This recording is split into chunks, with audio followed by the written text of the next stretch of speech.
And I think more teams are catching up to Baltimore than Baltimore catching up to the good teams. So maybe you're going to start seeing more players do that Brady route, do that LeBron route, and even like Derrick Henry spends a lot of money on his body.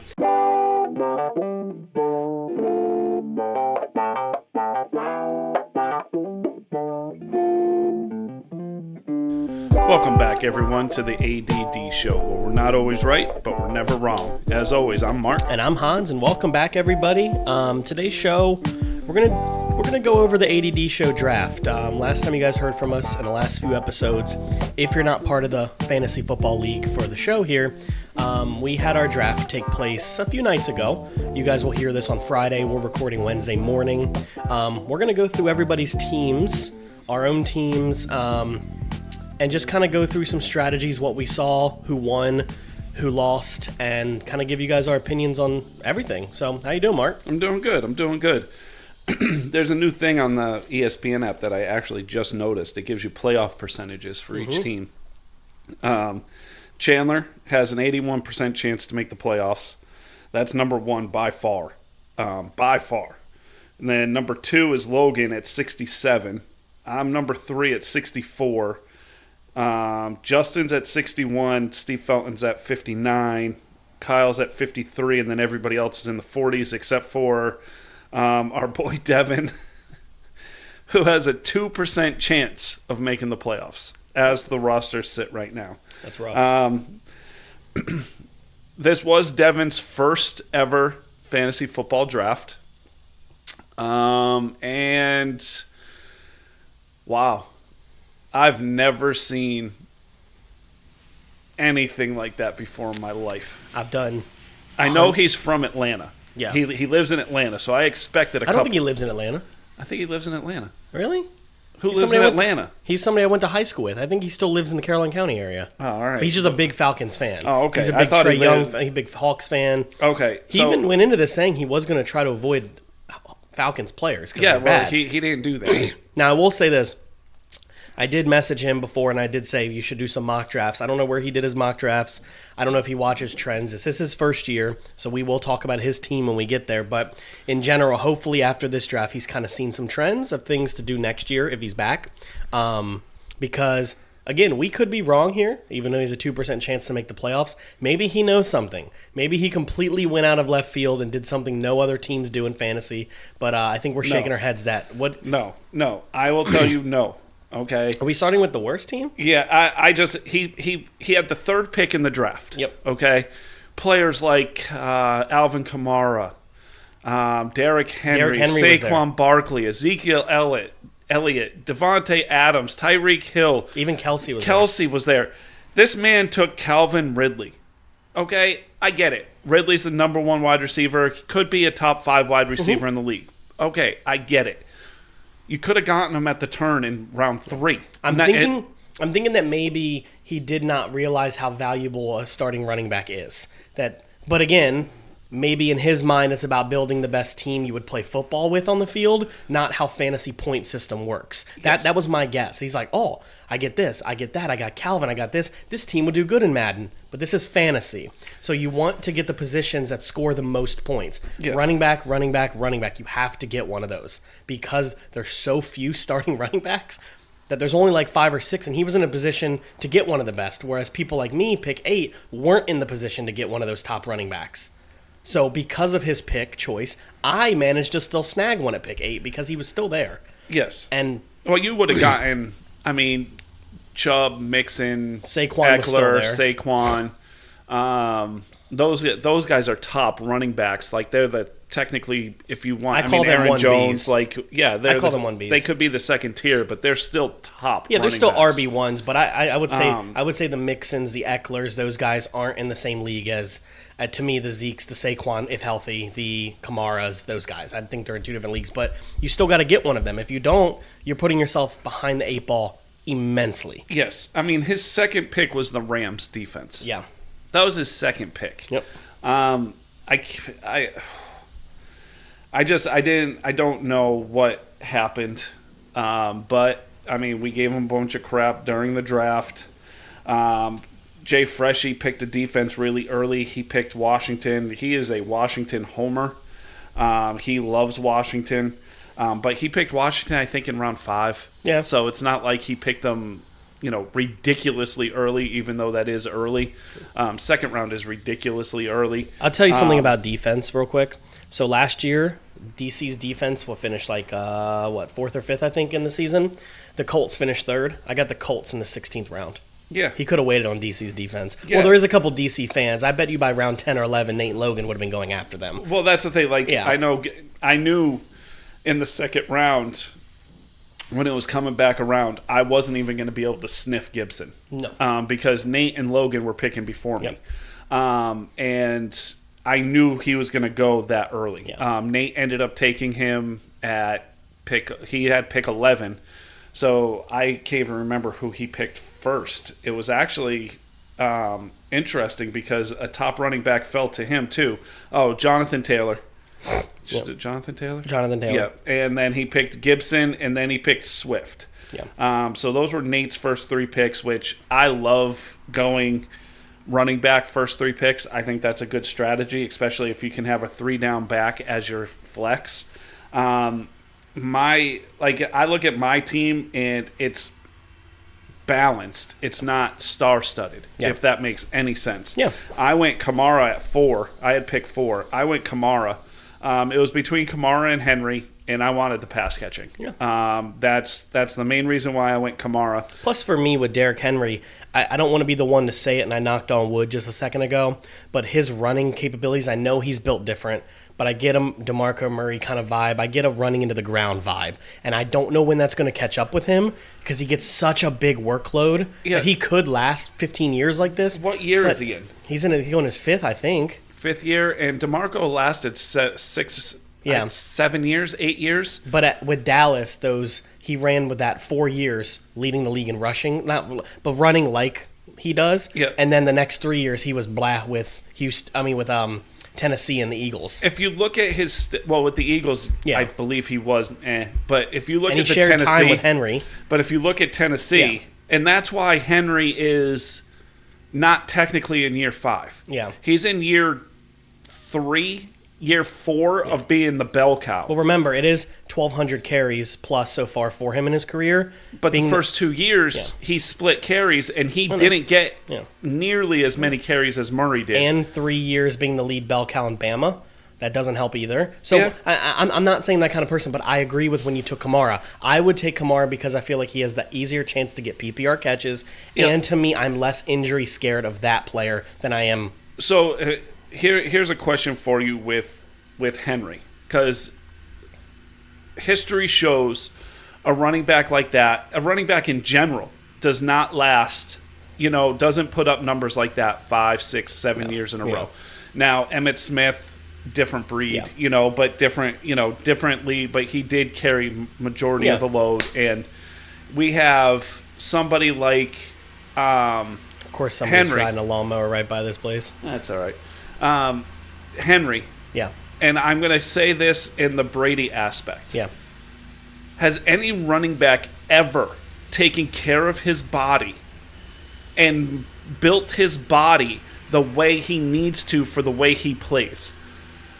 Besides Derrick Henry? Besides Derrick Henry at the running back position. Is this different? Is this something that is sustainable because of the way he takes care of himself and the way he builds his body? I would say no. Obviously, when I say this, it's going to come off as a homer. I would say until this year, I think you're going to see more players doing this because I watched more offseason of my team than I've ever seen. And I know that Zeke, for the first time ever, has slimmed down and is working with 2 trainers privately.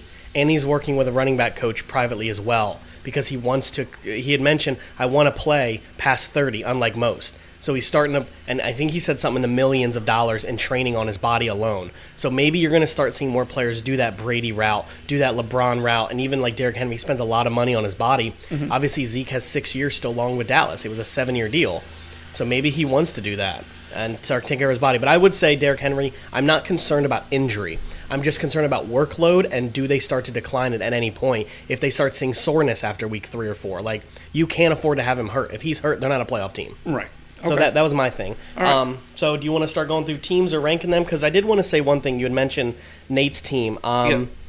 getting 3 running backs from the start like that was incredible. That was my goal, was to get 3 straight. Obviously, I had the running back I was targeting got taken before my pick. But I will say this. If his 3 running backs turn out to be what we think they're going to be, Nate absolutely stole those 3 running backs. Yep. The part about me that I still worry, and he may think I'm coming after him, is that Jonathan Taylor is the RB1 down there. But they still have Matt getting a lot of carries in practice with Team 1, and Swift is still splitting carries with Jamal Williams in practice too. So my concern is, if these guys are getting split carries on third downs and other downs, these aren't RB1s or 2s. Gibson is great. I think he's going to be the best running back that he drafted. I think Gibson is going to be better than Taylor, in my opinion. But if these 3 pan out to get 80% of the carries, 65, 70% of the carries, Nate stole this. But my concern is they like Jamal Williams, they like Mack, and I think Colts also have another running back I can't name right now. Nyheim Hines. And all of those are top 3-round picks. So they still have them there, and they're still using them in preseason games. That's my concern. Is I went into this wanting to draft players, and I'll go with my team when we get to there, is wanting to draft players that I know have chance for, I mean, I did get Nick Chubb, right? But in general, I wanted players that are known to be the number 1 at their position and aren't going to get a whole lot of target stealing from another player. Yep. And my goal in fantasy has always been get the player that's going to get a massive workload with no chance of anybody else taking a lot from them. So yeah, I look at it a little bit. I look at it a little bit differently because when you take 3 straight running backs, no matter what, it's. But here's the thing: where did you get hurt? Does that make sense? Yep. Where are you weak? And then I look at his top 2 wide receivers, and you got Robert Woods and Moore, DJ Moore, and those guys are solid, like consistent PPR monsters in fantasy, and I am like, okay, that makes, he got Myers from New England, who I think is a steal in the draft. He got him late. Corey Davis, Chenault, Gage, who's going to be the number 2 wide receiver in Atlanta. Yep, that's who I was targeting, and he picked him right before me. Good pick. The only thing I will say is he's got Fursker on tight end for Tennessee on his bench, and he's got Higbee. Yeah. I think Higbee is a sleeper. Yeah. I think he's, somebody that could be good this year. But I think that is where he's hurt. I mean, if you go down the line before, so quarterback to flex for Nate right now. Rodgers, Taylor, Gibson, Woods, Moore, Higbee, and Swift. That's a solid lineup. And Higbee is the weak point. Now, I look at somebody like Chandler. Chandler, I knew for a fact, round 3, Patrick Mahomes was going to be taken if he was there by Chandler. If he wasn't taken earlier, Chandler was going to get him. And if Chandler wasn't picking him, I was picking him. See, I wasn't worried that he took Patrick Mahomes because I'll end up trading with him in week 6 for him. Yeah, but here's the thing. What I was worried about and what I tried to do, but I got Steve Felton swiped him before I could get him, was I wanted Allen. And Allen went real quick. It was like 2 more picks, and then boom, Allen goes. Yep. And I had Allen in my queue, and I was like, I'm taking him right here if he's here. Because my strategy was at pick 4, I wanted a number 1 wide receiver, a number 1 running back, and a number 1 another position. Yeah. And I felt quarterback getting Allen or Mahomes in the 3rd round would have solidified that strategy. Now, the way the strategy worked out for me is Kittle was there. Yeah. So I feel I got number 1 position in running back, and a top 5 player in running back, wide receiver, and tight end. And then I got Dak as my quarterback. Yeah. But Chandler, if you look at Chandler's team, every single player is he went wide receiver, quarterback. And then coming back around, he went running back next. So in the sure? In the 4th round, he picked running back, I believe. I think it was 3rd round. I think he took Mahomes in the 4th. No, because Carson was the 40th pick. So he was picked 10. You're right. Carson was his first running back taken. Mahomes was picked 30, which is average drafts you see. Mahomes was 33, and then he went Carson, and then he went Robinson. And now looking at that Robinson pick Steal. is a steal because Etienne is out for the season. Yep. And I simply just said he's a rookie. Well, actually, he got him at pick 81. Yeah. So he didn't even go Robinson in round 5. I will say this about Chandler's team is even his bench, I wouldn't necessarily say is a great bench, but here's what I like about his bench. He did kind of what I did with at least one of his picks with Devontae Smith. Potential number 1 in Philly, but you have no idea what he's going to do. Yep. That could pay off. Melvin Gordon III, I think, is a great start, but I don't think he's going to finish the year as the starter. Javonte Williams will have that in a few weeks. But he got Odell in the hundreds. Yeah, he got Odell, I think, in the 11th round. That was the round I was like, I'll take a flyer. And again, he picks right before me. If Odell plays even a third of normal Odell, solid pickup. Yeah. Gallup, I hate Gallup in fantasy right now because Dallas has so many mouths to feed that he's 6th on that team with target share. But Mecole Hardman, again, he's technically the number 2, Yeah. but he's being drafted in the 12th round. Yep. Jonnu Smith is probably going to take target shares away because even when Hunter Henry comes back, they like Jonnu. And then Madison, if whoever has Dalvin Cook, he has trade bait with Madison. Right. So I think top to bottom, Chandler had an absolutely perfect draft. And I know we'll go through everybody's teams and rank them probably, but for me, Chandler has by far the best team in the league. Yes. This is top to bottom best team. Hopkins, Adams, Mahomes, Mark Andrews I think is great. I mean, I think his flex position's kind of weak with Juju. I know people like Juju, but they don't know who their number 1 target's going to be. They actually project him to finish 3rd with targets behind the other 2. Yep. But again, he has Smith. There could be week 2. Devontae Smith becomes what the Eagle fans want. He has Gallup, who's probably going to get 5 carries, 5 catches, 40 yards a game potential. Then you have Hardman. Again, number 2, don't get me wrong, Tyreek Hill and Kelsey take 80% of the target share. Right. But someone's got to catch it when they're not on the field. And if Tyreek Hill got injured or Kelsey got injured, Mecole Hardman is a top 15, top 20 wide receiver in the league. Yep. So Chandler had a really good draft. He prepared well. I'd give him the best draft by far of any of the teams here. Yeah. And, you're looking, we talked about Jay's team. He went McCaffrey, which was good. Then I believe he went T.J. McLaurin and J.K. Dobbins. Terry.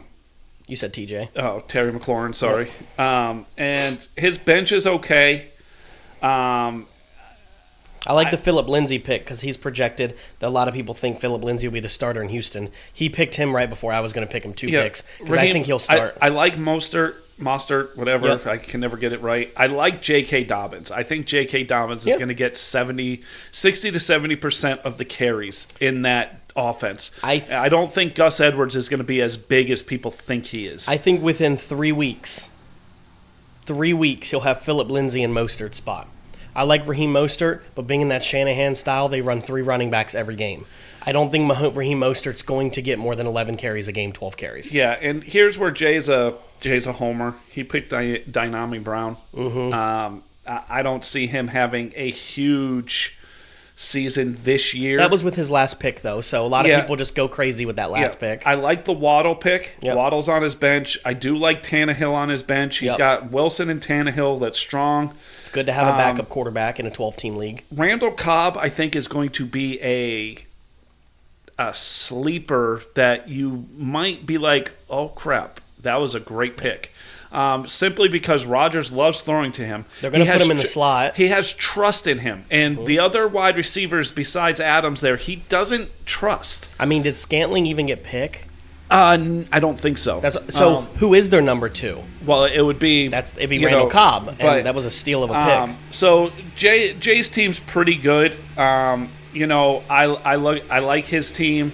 We'll go to Logan. I will say this before we go to Logan real quick. With Jay Freshy's team, I'm not a huge fan of one. I know he took Washington's defense a little early. I think the problem with taking Washington's defense where he did, he could have gotten somebody better than Julio for his second wide receiver. And I'm not saying Julio's not a good wide receiver. I think he's good. He definitely dropped the ball on that because you could have gotten, even if you picked him in the 10th round, 5 rounds later, it would have been there. Yeah, Julio would have been there. I think Julio's going to finish as the number 2 wide receiver on Tennessee by far, but I don't think you're getting the Julio you think you're getting.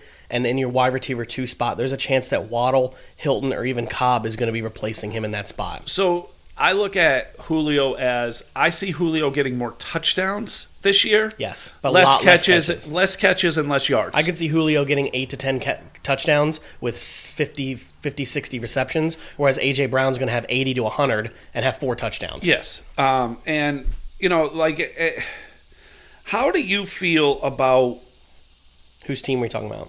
Well, in general, in fantasy, combinations. What do you mean combinations? Quarterback, wide receiver. Combinations. I like it for on average, about 2 to 3 teams. I think there's not many teams you can do this for. Okay. I've done it before and won a league. You was doing it with Dallas years ago when I had Romo, Bryant, and Murray all together. I won a league doing that. Okay. And I had Witten too, by the way. Chandler's done it a few times in other leagues that we've been in. Tyreek Hill and Patrick Mahomes. He's done Kelsey and Mahomes before too. Logan did Herbert and Allen. Yep. I don't know how I feel about that one. Allen to me is a stud, and Herbert loves throwing to them, but I feel this offense is going to be different this year. I feel this offense is going to be more balanced than what it was last year. I think what you're going to see is how much Eckler wasn't there last year. Remember, wasn't Eckler hurt like half the season? A lot of it, yeah. When he played, he played a lot, and he got a lot of the touches. When he played, Keenan Allen's target share went down, but they also don't have Hunter Henry now. So someone's got to get Hunter Henry 60 receptions. So that could go to Mike Williams, who finally needs to come out as the number 2. He's got to do it because Herbert needs somebody more than Allen. I like duoing people together, but I don't like people that duo things like, for example, I wouldn't want to duo Lamar Jackson and J.K. Dobbins. I wouldn't want to duo let's use an example, Kirk Cousins and Justin Jefferson. Okay. There's certain duos that I would rather see. My team is one of those. I think having Dak and Amari Cooper, great idea. Herbert, Keenan Allen, great idea. What would you rather have? Being a Dallas fan, what would you rather have? Dak and Cooper or Dak and Lamb? Dak and Lamb by far. Okay. Lamb's going to get way more target share. I think there's a chance that Amari Cooper has 25 less receptions than CD. CD's going to be absolutely targeted like crazy this year. Okay. That's why I've targeted him in so many drafts, and that's why he's going in the same round right now as McLaurin. Think about that. Yep. And just the reason is he's slot, and Dak loves a slot receiver. And this is the other thing, like with the Bengals. No team is going to have enough defense to cover 3 wide receivers that's catching the ball and a running back, like you guys have with Mixon. Nobody's going to stop all 4 of them. It's just not going to happen. You don't have that kind of talent. Somebody's always going to be open. I like Logan's team a lot, actually. He last night, we know, if you are a sports fan, you would know that ETN. Yeah. Not ETN, I'm sorry. Yeah. No, we're talking about the Rams. Sorry. Yep. The Rams lost Cam Akers a few weeks ago, and Logan drafted Darrell Henderson, who I think is more just going to be not majority of the carries, but I think he's the best thing they have. And then last night, somewhere in the middle of the night, I think it was like 2 or 3 in the morning, they made the deal for Sonny Michel from the Patriots. Yes. I'm not saying Sonny Michel's going to start, but the fact that he has him, fantastic. I like Lockett. I like Waller. Sutton. See, I don't like Lockett. I love Sutton. Yeah. Well, that's where I love Sutton, where he got him also. So I think that's great value. But I will say this: Tyler Lockett did have 100 receiving yards last year. 100 receptions for 1,000 yards. So he averaged about 10 yards a carry. He's always, to me, he's one of those guys that's under the radar. Really good. But then if you look at this last year, he had 1, 2, 3, 4, 5, 6, 7, 8, 9. He had 9 games over 10 points. He had a game of 33 points, fantasy, 21, 53, and 37. So he had 4 huge games, but he also has games like 5, 8, 7, 8, so 5, 7, 7. It's those things like he'll explode, but it's also, so will his quarterback. Yeah. Quarterback will have exploding games where he doesn't. I would say if you look at the rest of Logan's team here, even though he has Lockett, Sutton could easily move into 2, and then to replace where he has Lockett, if Lockett doesn't play well, Terrence Marshall has a huge chance to be good there. I love his Will Fuller pick. I was going to say Will Fuller. He's suspended for 6 games, but I think he's going to come back and he's just going to be... I'll tell you who I like more than that on his team. I like the Marquez Callaway pick. Yeah. I do. Well, he's going to be number 1 until... Michael Thomas comes back, and look if at it's Jameis, they have great rapport together. I know. And that was a great pick. Somebody I looked at, because I listen to a lot of fantasy stuff, somebody I looked at, but he took him around earlier than I wanted to spend. Yeah. I think he took him it wasn't his last pick. It was pick 4 last. Right. And when he took Waller, I was scared I wasn't going to get Kittle. Because what happens is with quarterback and tight end in those rounds, somebody takes the first, someone panics and gets him right after. And so what happened was Logan picked 5th. I picked 4th. So he picked after me in the odd rounds and right before me. And so he picked Waller right before I was going to pick Waller.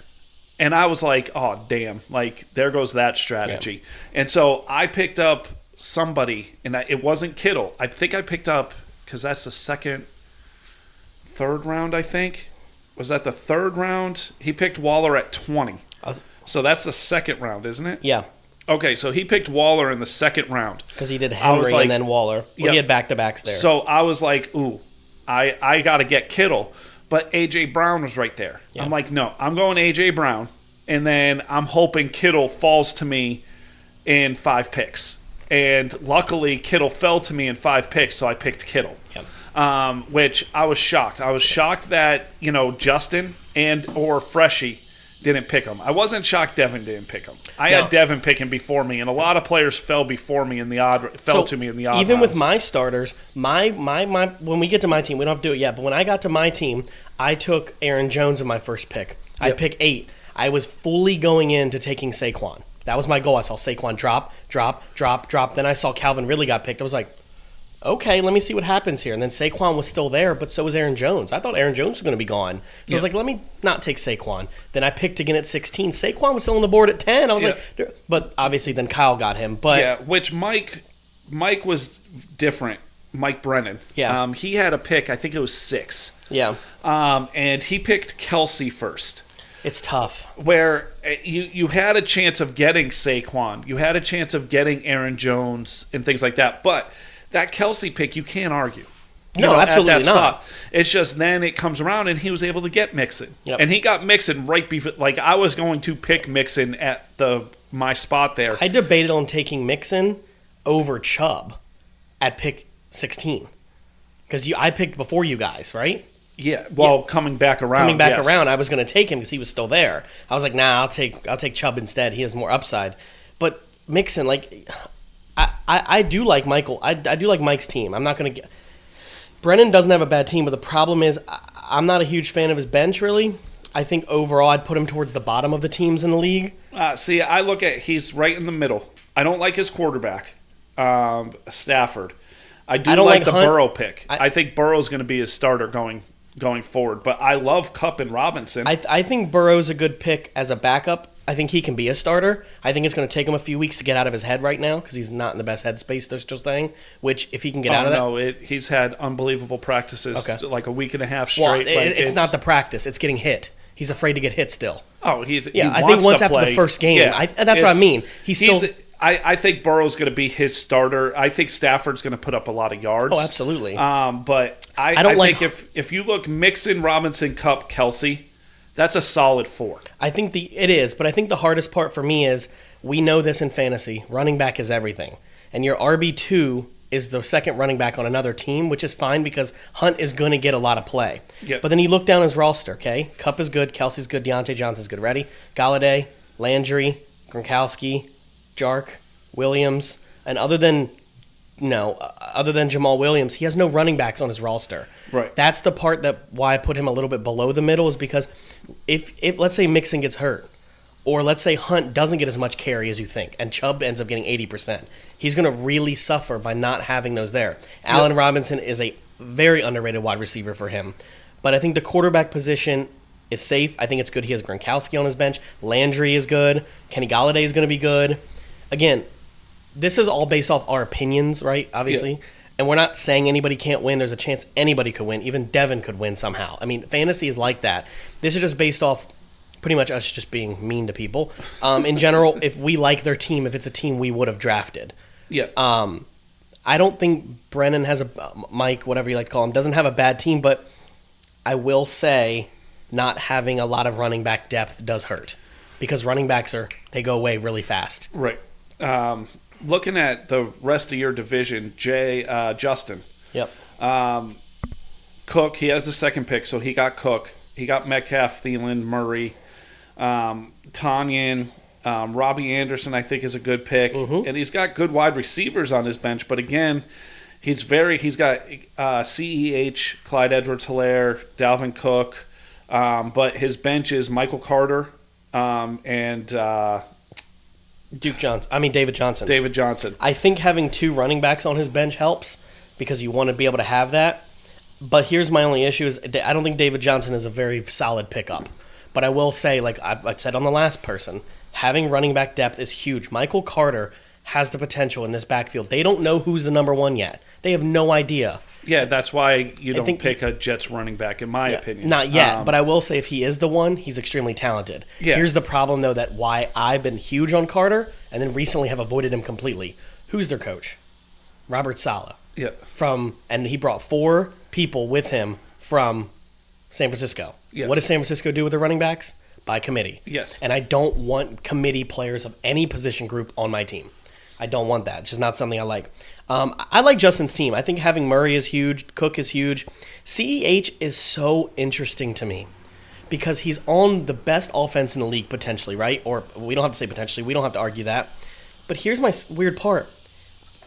He doesn't get what you'd think.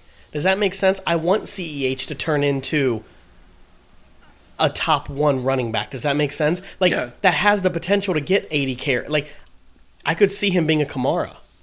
Yeah, he has the potential to be but they a don't 3-down. But that's the thing. They don't use him like that because they throw so much that even when he does run, he only gets 60 yards and no touchdowns. He's just a... Yeah. It's almost like... I think you got to look at it where he was so hyped last year. Absolutely. So was he a disappointment last year, or was he what he was? So that's where, because of the hype train. Yeah. Like Justin Jefferson. Yeah. Nobody talked about him. No. Nobody, like, you picked him late in the drafts, and you expected him to have some good games. Like, you didn't expect him to do what he did. No. And nobody, like, Rieger was talked about more than him. Ruggs was talked about more than him. Ayuk. And Ayuk and Higgins were second, set later in the draft, but they weren't talked about like, they said Justin Jefferson was going to be the number 2. He was going to be good, but he wasn't. He was the number 2. They kept saying it. He was the number 2 on the national championship team. Like, he wasn't even the best wide receiver on his team.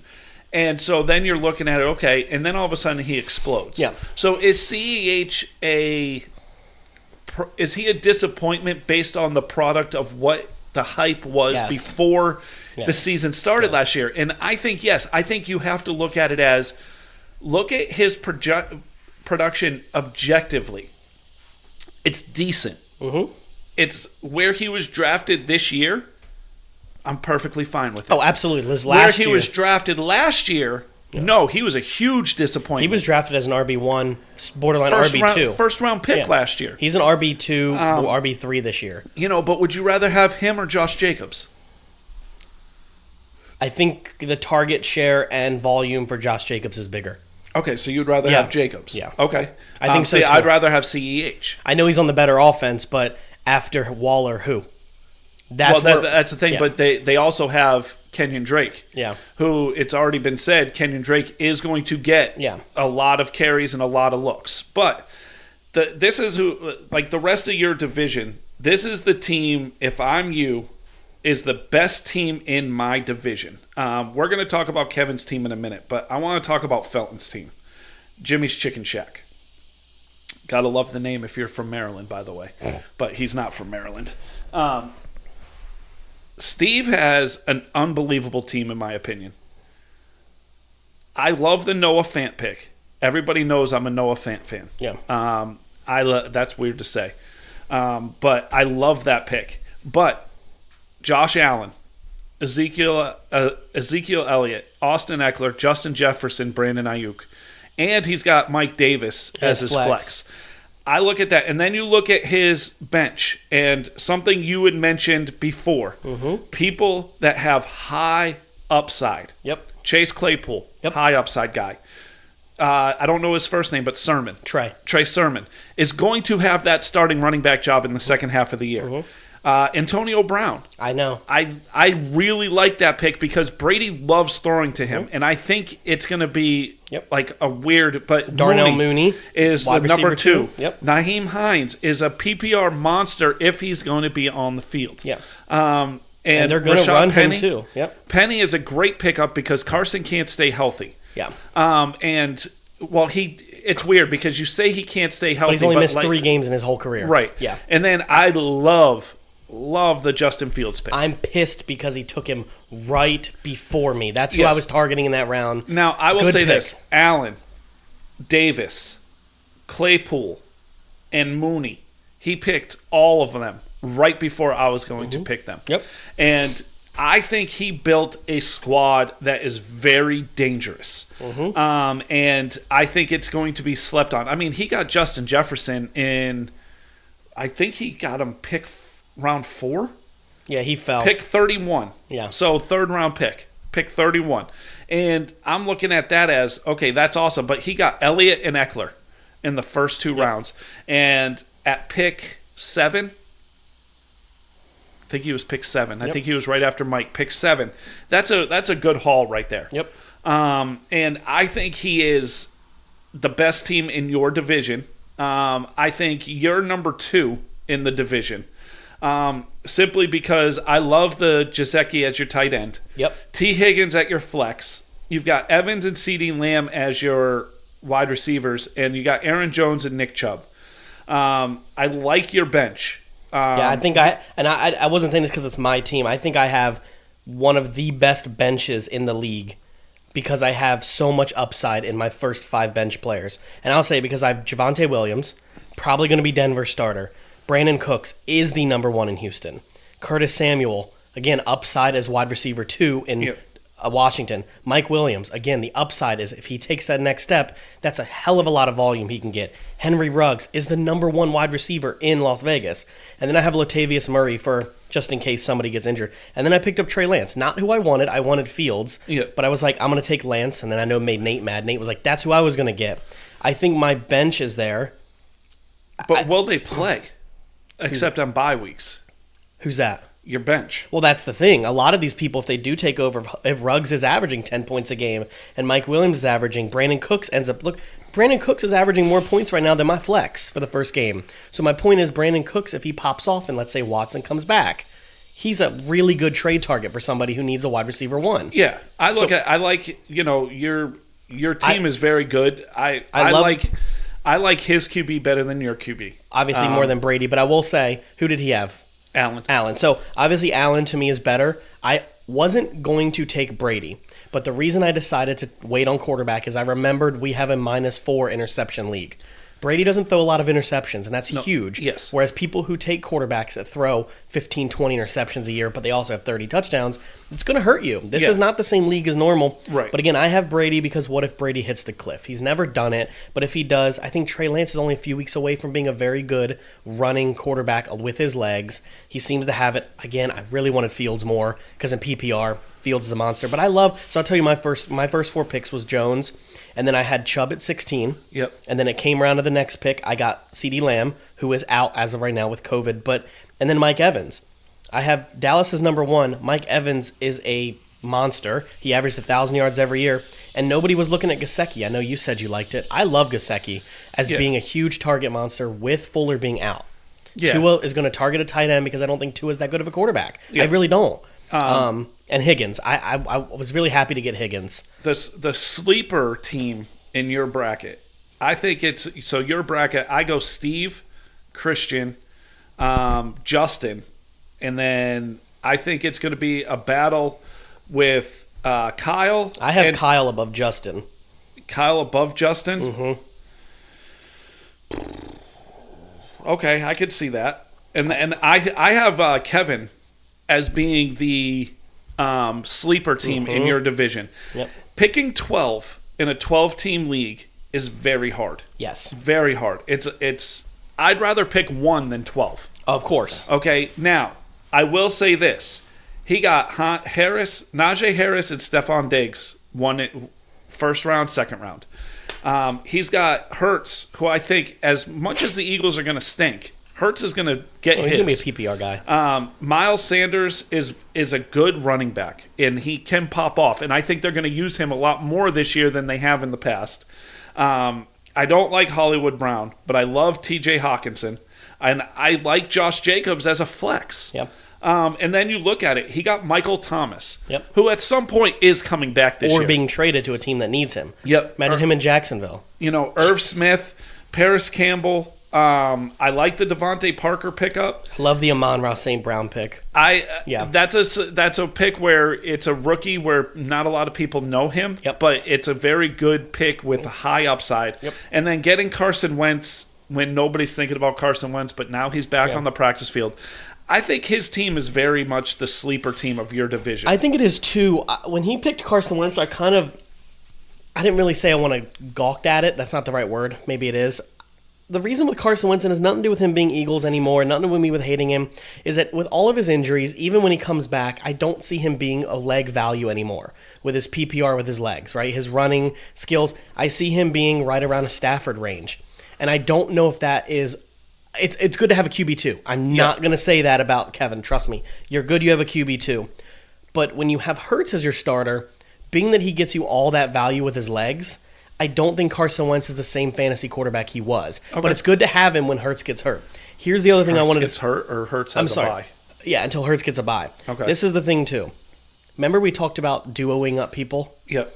I like to duo up people, but I hate his duo.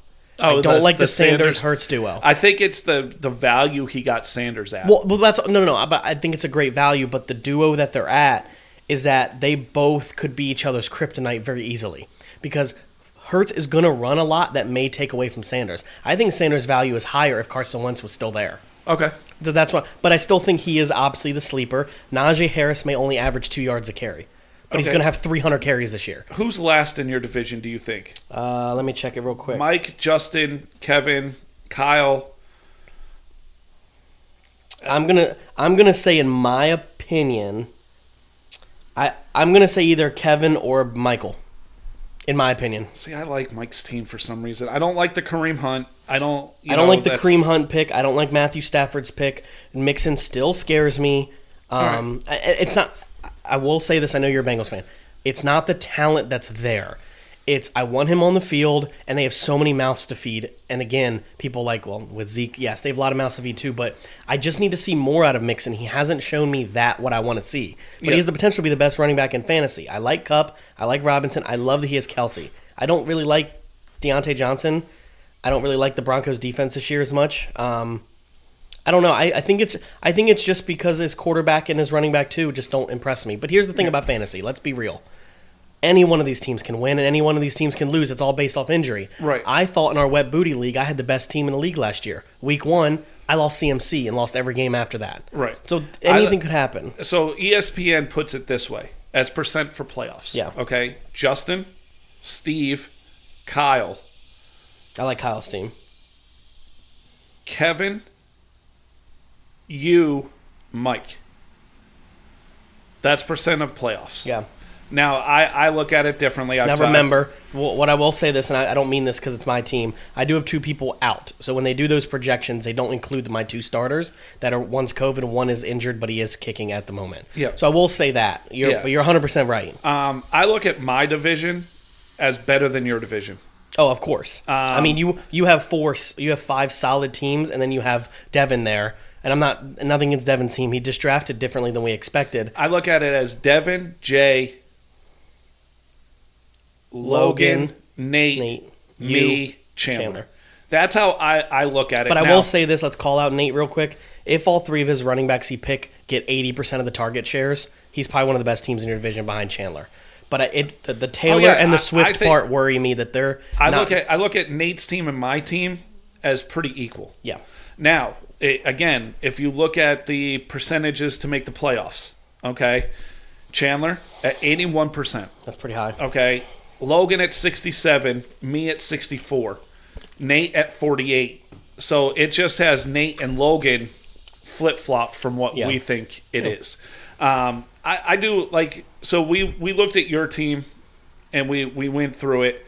This is where I look at my team. I got Dak, Kamara, Gaskin. Gaskin, to me, I was disappointed in that pick. I'm not. I don't like that pick. I really don't. I don't know. That is why I picked up Brown. I was gonna say, I'm glad you picked up Brown because they don't know who they want to start yet. When I first saw your team, I went, why the hell? And this was after the draft. It's hard to pay attention to 12 people. You picked it, I was like, Gaskin. And then in the late round, I said, oh, good job. You got Malcolm Brown. Because they don't know. And whoever it is, you have them both. So it doesn't matter. Right. A.J. Brown, Godwin. Mm-hmm.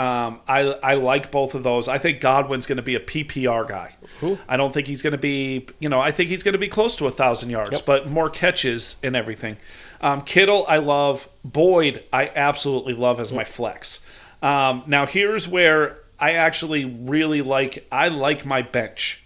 The only reason why is Deebo Samuel is going to be a monster. People forget he was hurt 90% of last year, and he's back now, and I think he's going to be a monster. I think he's going to be the Carolina version of Curtis Samuel last year, going in, getting the handoff, getting short passes, all that stuff.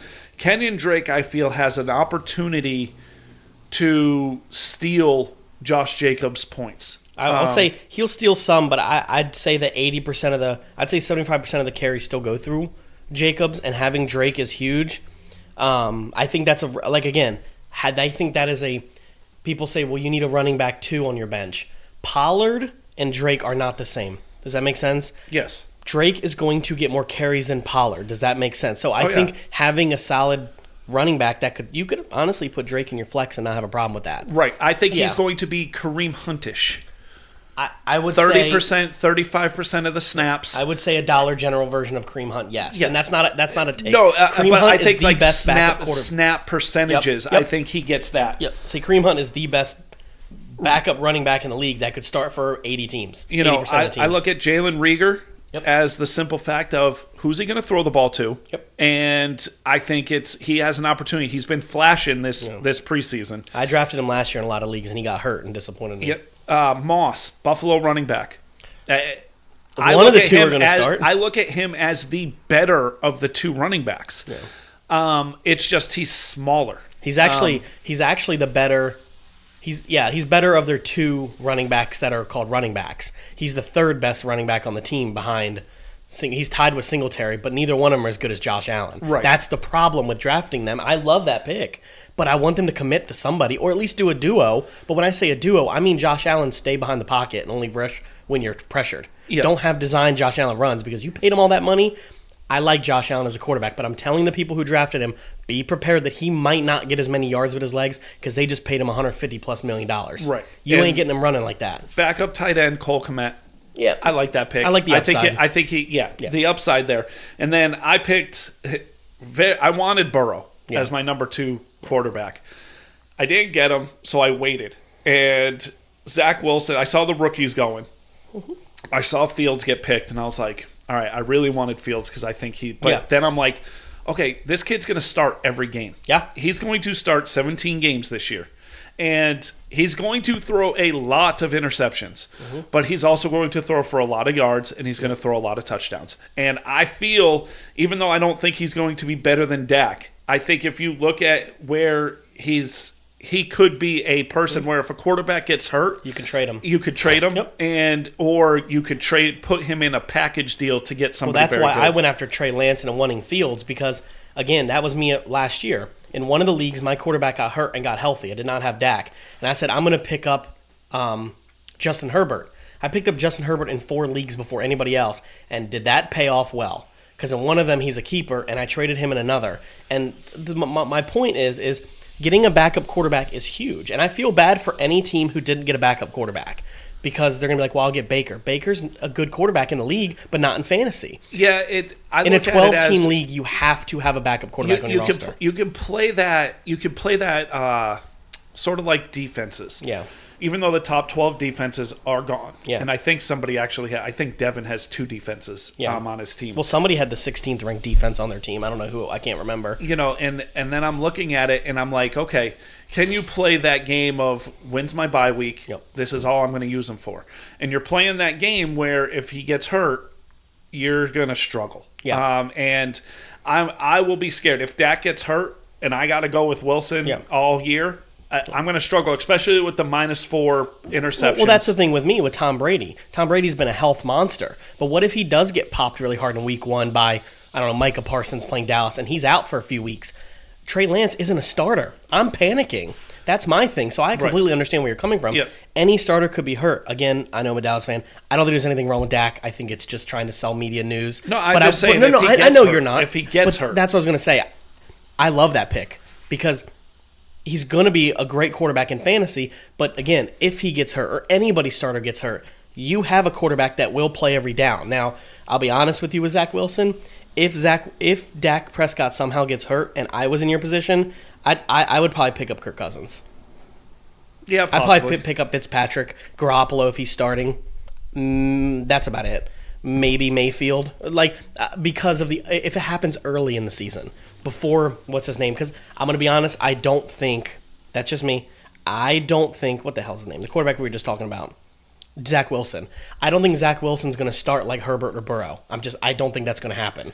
I look at it as, think about, he's got to play 6 times against probably top 7 defenses in the league. Absolutely. And I'm sorry, that's brutal. Yeah. That is brutal. I don't care how easy your schedule is after that. Those defenses in the AFC East are ridiculous. I will say, this is not me picking on his side, the Jets don't have a bad O-line right now. Their O-line is in pretty good shape. Yes. They have a couple decent, solid tackles. They have a good guard. That helps, but still. But look at the secondaries. Yeah. Look at the second. I'm not even talking about getting rushed or getting hit. I'm talking about the secondaries. You're going against a top corner in Buffalo and Miami, plus New England, because they still haven't gotten rid of Gilmore. Yep. Okay, so you're talking about 3 top cornerbacks in the league. Yeah. And they're going to shut down your number 1 wide receiver. And I'm sorry, Bill Belichick is still the best game planner for rookie quarterbacks. Yep. And he will confuse the hell out of him. Yep. And with multiple schemes. It's going to be ugly. There is also the chance where, I'm going to say this about Zach Wilson. There's this chance that he is probably the most slept on quarterback. There's a possible, just so we're all clear. I said possible.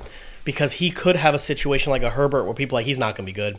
He didn't play long enough in college, played too long. He's on a bad team. And then I'm using a Herbert situation with just one really good wide receiver. They kind of have that in Crowder. They kind of have that. In Davis. Yeah. There's a chance people said, he's not going to do good. He's got to go against Denver's defense, and then he's got to go against Patrick Mahomes. He almost beat Patrick Mahomes in week 2. Right. The point is, there could be that chance that Zach Wilson comes out and he doesn't look very good in practice. Well, Herbert really didn't either. Taylor was winning the job, and then, boom, same thing with years ago with Dak. Dak wasn't going to win the job. He was a 4th-string quarterback. He was behind butt fumble. What's his name? Sanchez. He was behind Sanchez when Dallas had him, and he started, and look where we're at now. Right. So the point is, could Zach Wilson be that guy? 100%. But when you got to play Belichick twice, the Bills are nasty. I think there's a chance that even as a rookie, there's a chance that Zach Wilson's better than Tua, possibly, in that division. But their defense in Miami is still really good. Oh, yeah. So he's going to have a tough time. And think about it. The AFC, in general, it's brutal. It's brutal. The defensive units in the AFC are brutal. You got the Browns there. You got the Ravens there. Bengals getting better. But again, that's just another division. In the South, it's a little different. But he's going to get brutalized in that division. Absolutely. Yes. But I think his upside is huge. And I think it's good for anybody who took a quarterback with huge upside on their bench. I just hope your starter's good. Yes. That's the thing. Yeah. So it is. I do want to do one more thing, if you don't mind. Yeah, go ahead. There is one team we really didn't talk about, and that's Kyle. I know Kyle listens to the show.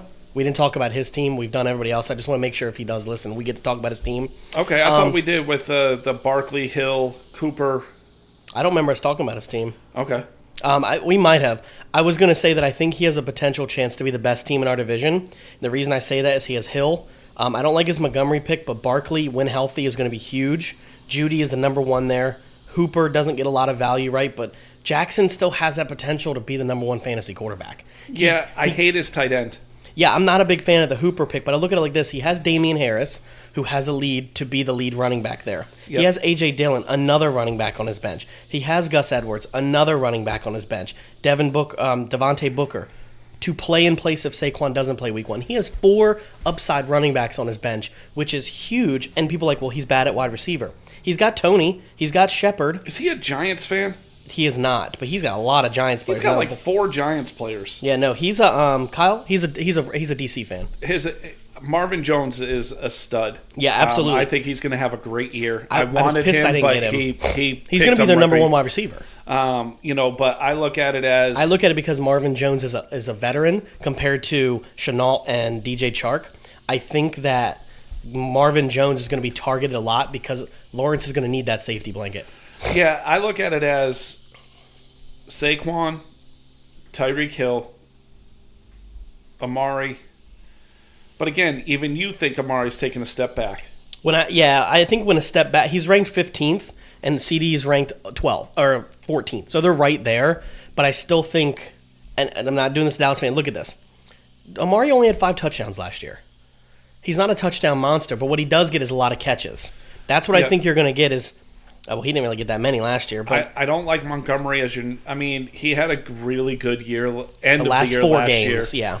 yeah. But again, it's been brought up before. It was against bottom third of defenses in the league. Now there's a chance with Justin Fields starting that Montgomery gets a lot more involvement.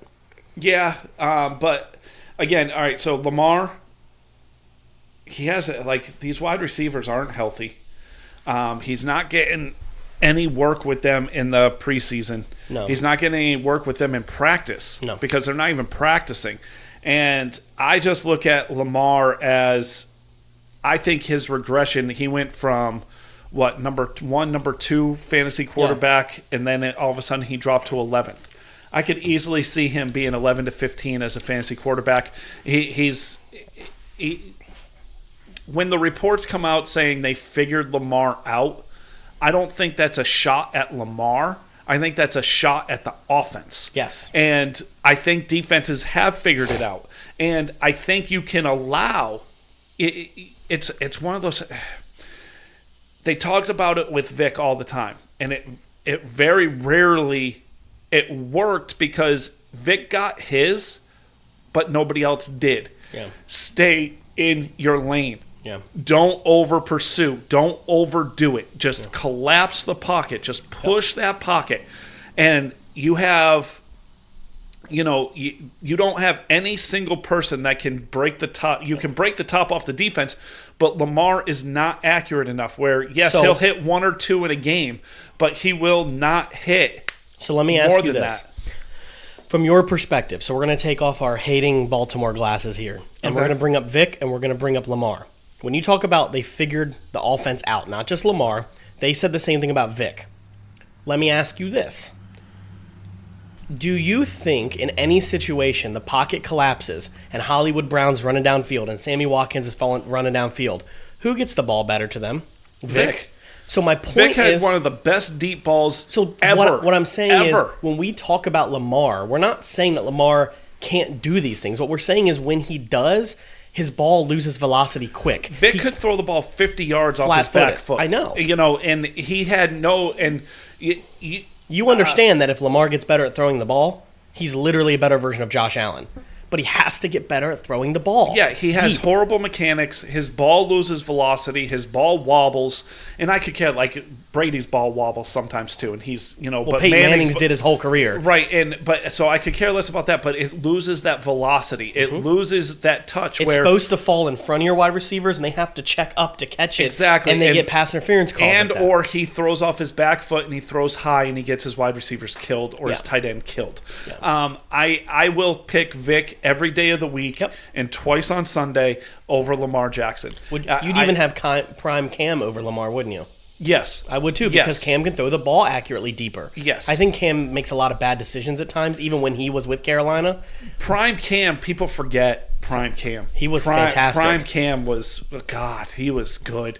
And he was a horse. And all the fans that are fans of Lamar were too young to remember that this dude was literally a Clydesdale on the field. Yes. It was nuts. And he's huge. Yeah. Prime Cam I would take over Lamar.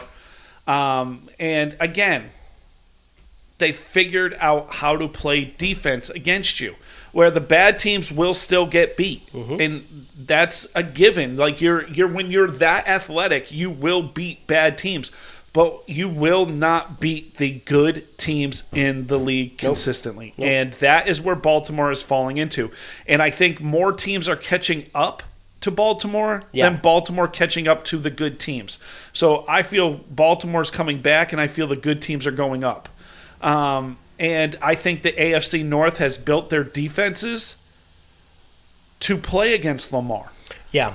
To play that offense, because they were the top offense. They were the top team in that division for so long. What they're going to do is they're going to bring 8 or 9 in the box. They're going to blitz 2 or 3 of them, and they're going to put just their top free safety and safety on your wide receivers, knowing you're not going to get the ball to them.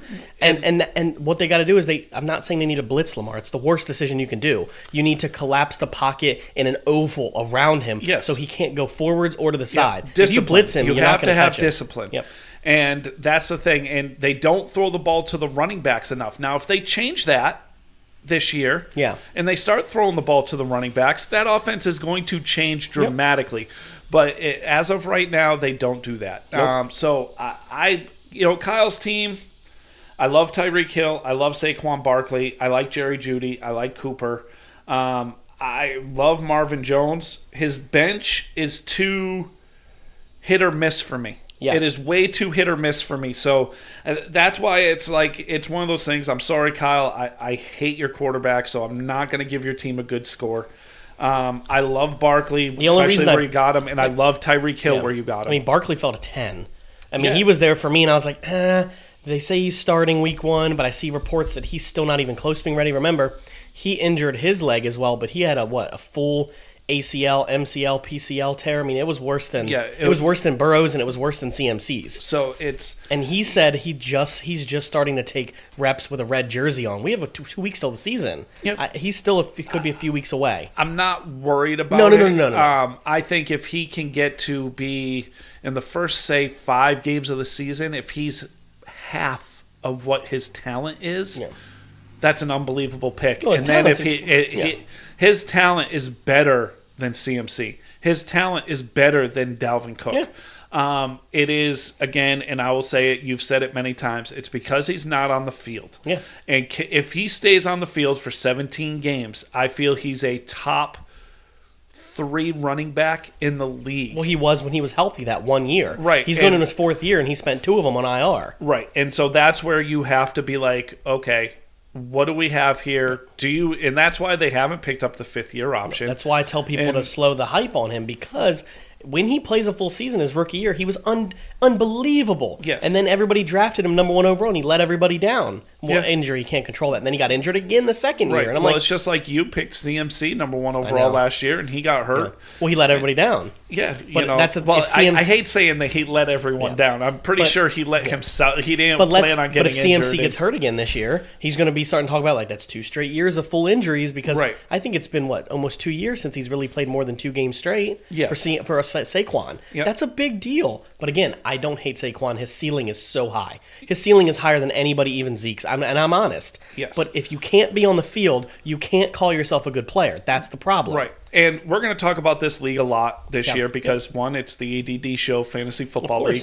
But I do want to just say, before we forget, we are packing up the podcast room, and we are taking it on the road. Yep. Saturday, we will be doing our live fantasy football draft with the boys, and we're taking the podcast on the road. We'll kind of probably have, I would probably say we'll have close to 2 episodes worth of material that we'll sprinkle it through next week. Yeah, I think what we'll do is we'll do the actual draft off the record, because it's too much talking. It would blow this out of the water. And what we'll do is, when it's over, we'll set everything up, and then we'll get everybody on for 5 or 10 minutes like we did last year. If you were with us last year, we had Justin talk for a few minutes, we had Nate talk, then Logan talk. Chandler and Malik bailed early, and Austin bailed early, so we're going to get them on the show this year. I want everybody to talk about their fantasy team, then we'll move on to the next person, because we have 2 microphones. And then also, there's always going to be where we're going to talk to the boys, and they'll listen to this on Friday, right before we get there on Saturday is the draft, and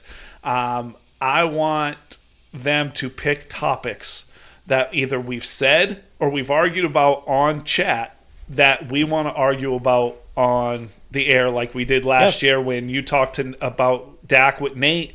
I like that I won that one. I don't think you won that one. I don't think you've ever, and I hate saying this because I have Dak on my team for fantasy. Are you telling me that the Dak Wentz argument I've lost? The Dak Wentz argument That's all I meant with Nate. Still is still open for debate. It's still open for debate on the simple fact that I think the way the argument was presented, I think you lost. Oh, but I agree at the time because Wentz was perfectly healthy. But now that he's not healthy and he's injured again and he's missed more time again, my point is I think Dak has surpassed him in talent. Okay. That was my point. My whole thing is this, and this is where we look at it differently, okay? I feel you can win more and go further with Wentz than you can Dak. And that's all I feel. Like, I think Dak is going to be a stats monster his whole career. I think McCarthy's different than Garrett. I think the ceiling is way different this year. I think with having Garrett, it was different. Garrett's not a playoff winner. But there's McCarthy. Romo. I understand, but McCarthy does have a Super Bowl. I'm saying the coaching McCarthy for the Eagles was different. Had the best quarterback. I understand. I understand. I know what you're saying. I don't think McCarthy won that Super Bowl. I think Aaron Rodgers overcame McCarthy that year because McCarthy is a disaster. I think McCarthy is one of the most overrated coaches in the league. He could be. He does get on my nerves. I'm not gonna lie. He's kind of annoying on Hard Knocks. I just look at it as I don't think he does enough research. I don't think he does enough game planning. I think he just is. This is what we're doing, this is what we're doing, boom, go. There's a chance. I mean, I have no idea if it's going to pay off. It seems to be still a little shaky, so I have no idea. But I am excited. Hard to judge when you lose your best, your best quarterback. A lot of players, Any team that loses their number one quarterback before the season technically gets even into a quarter of the season. That's the thing. You can't really judge. But I will say this. Dallas's problem isn't offense. No. Dallas's problem is their defense. When you go 1-4 in the first 5 games and you score what? You let 40 points. Were they averaging 40 points a game? 39 on defense. 39 on defense. They were letting. And you were averaging 35 on offense. Like you're averaging 35 points a game and you're 1-4. Your problem isn't offense. No, it's not. This is something I said the other day to a friend of mine, and I said it right to his face. I said, 2019, I think the Chiefs won the Super Bowl. I'd have to look it back up, whatever year they won. It was 2 years ago. They won with the number 3 offense in the league. It was incredible. They had the number 19th ranked defense, or 20th. So my point is, I'm not saying this is Dallas. I'm not saying they'll win the Super Bowl. Please don't think I meant that. What I'm saying is with Dallas and how DC is in the division, if Dallas can just get a little better on defense, the offense is so good. So if Dallas's defense moves up to 19, 20, even say 19-20. Okay, 12, 13 spots. In the middle of the league. And then their offense is top 5. Yep. They're going to be dangerous. They're going to be absolutely lethal. Now, Washington, if their defense stays in top 5 and their offense moves up to 15 to 19. 10th to 15th, yes. That's going to be dangerous. And my whole point about the NFC East is what I've been trying to say is if Dallas's defense figures it out, and they have a lot of talent this time around, fast players, and I like Dan Quinn, but same thing with DC's offense. If they figure it out and Fitzpatrick is that missing joker card, that ace up their sleeve, it's going to be really bad. Yes. In a good way. That's what I mean. That's what I'm saying. There are 2 teams at the top of the NFC East are what ifs, and who hits it first. I see a lot of preseason stuff of Dallas's grades. What would you rather have? Take Dallas and Washington out of it. Okay. So you're looking at a blank card. Okay. And you have a top 5 defense and a top 20 offense. Okay. Or you have a top 25 defense and a top 5 offense. So what would you rather have going into the season? No. So what we're debating is, would you rather have the Chiefs Super Bowl with Patrick Mahomes or the last Patriots Super Bowl? Okay, yeah. I would honestly rather have the Patriots Super Bowl team. I would rather have, if I blind taste test, like a blind vision test here, whatever it's called, I would much prefer to have DC's top to bottom team than Dallas's. So you'd rather have a Super Bowl win of 14-6 than a Super Bowl win 35-28 or something like that. I'm a defensive guy, and that's why I'm mad our defense wasn't good. Defense wins championships. Okay. And if Dallas's defense just figures it out a little bit, you can't be 32nd in the league, but if you can be around 15th, 16th, 17th, maybe 23rd, 24th. You just got to stop. And this is the thing. You have to win more than half the NFC East games. If we can do that, it's over. But you got to win your division. That's what it comes down to. And our division's not that difficult. The problem is DC's defense is stupidly good. Yeah. And if their offense figures out that's my NFC East dilemma, is I don't know who to pick, and off the top of my tongue, DC's division, it's theirs for the taking. They can't lose it, though. They're the top of the division, and it's clear. And if somebody says they're not, then they're homers. So I'm going to put that poll question up on our Facebook page. I would do it today. They won't know it, so do it today. Yeah, and see what the reaction is to that. I think more people other than not would pick the top defense versus the top offense, but I mean, look at Dallas' Super Bowl wins. And same thing. Defense. It's one of those things where I'm a Bengals fan. The hype train is real right now on all Bengal sites. Also, when you read there's Yahoo did let's grade these divisions and have anonymous sources talking about these teams, and every single one of them about the Bengals said they're going to be better. Yeah. Okay, that's great. You won 5 games last year. I think they'll win 7. Are you going to win 6? 6 or 7. I want to see that jump. I want to see that huge jump where you're close to 9-8, 8-9. I hope I'm wrong, and this, I know it's your team, and I'm really not that hard on the Bengals. I hope I'm wrong, but I didn't see the offensive line really get any better. The people they brought in are depth pieces, but no real talent. And I'm not meaning that in a mean way. This isn't just me. This is the entire world of sports. Practice and preseason this year, they are by far better than what they were last year. I will still say that, but they were dead last year. You're a huge coach guy because you feel Dan Quinn coming in makes your defense that much better. Pollock is one of the best, if not the best, offensive line coaches in the league. 100%. And I'm saying right now, him being there is making a huge difference. Yeah. And that's what I think about Dallas' defense. That's slept on. We don't have that. I think Williams is going to be a stud left tackle. I think the guy, surprisingly, the guy we got in the 7th or 8th round at guard is winning the job. Yeah. And he is a stud right now, which if he wins it and your second round pick, Carmen Jackson, is your backup, you take it. And Zeitler is by far, it's not Zeitler. Ziegler?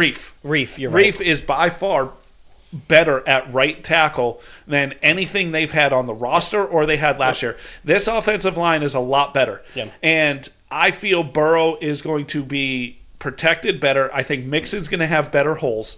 And I really think this offense is going to be an offense that is going to be a top offense in the league. The question is, again, defense is going to be healthy, but is that enough? That's the thing. I don't see the defense being that great either. They do have a couple studs. They got a big injury on defense the other day. Yeah. That sucks to lose a big DT like that. Yeah, he was having such a good... He was a rookie, but he had such a good preseason and practice. Like, he was dominating. One of my favorite things to say in sports is, you better hope so. And I'm not saying you better hope the Bengals win. That's not that. You said the offensive line should be better. Burrow's going to have more success behind an O-line. I'm not arguing that. That is true. Burrow has every capability to be one of the best quarterbacks in the league. The problem is we better hope that line protects him. Yeah. Because that's all I'm saying. Same thing with defense. You better hope Dallas' defense gets better. You better hope Fitzpatrick is the answer. Because if any of these are a no, it's dreadful. Like, I'm telling you, if Dallas' defense is bad again, they're going to win 6 games. If Fitzpatrick isn't the answer, they're going to win 8 games. That's the thing. And same thing with the Bengals. If the offensive line didn't get better, they're going to win 5 games. Yeah. Because they have to protect the quarterback, give him time. Yeah. I will say this as we finish up here. We've gone a little over. I did make a post the other day on Facebook asking people to ask questions. We'll answer at the end of the show. Something funny. We only had one question, but I want to say it because it's funny. What is the best way to eat a steak, Mark? It's steak anyway. Now, if I go to a restaurant, how do I order it? Yeah. Medium. Okay. I order it medium to medium rare. Okay. When you order it at a restaurant, if I order it medium rare, it'll come out medium. Of course. I don't necessarily prefer the medium to go to medium well. Yeah, I don't like that, but I'll eat steak any way it's cooked. Any way it's cooked, I will eat a steak. Even well done? Yes. My wife likes it well done. Okay? I will eat it that way. I don't care. It's steak. Okay. Okay? And how would you cook it at home? Well, for my wife, I cook it well. Mm-hmm. Because it then cooks to be where she does it, and then I will cook my medium. Okay. So I prefer medium rare. It's what I've always eaten. I only prefer 2 cuts of steak because I'm fancy. I don't buy T-bone or sirloin because they're gross. T-bone is delicious. The best T-bone is cut of- one of the best steaks around. Sorry, T-bone is delicious. Filet mignon and ribeyes are the 2 best cuts of steak. A ribeye is the best cut of steak, and I argue. Delmonico ribeye. Best cut. Now, we'll say at home, cast iron pan, you never put a steak on the flames, ever.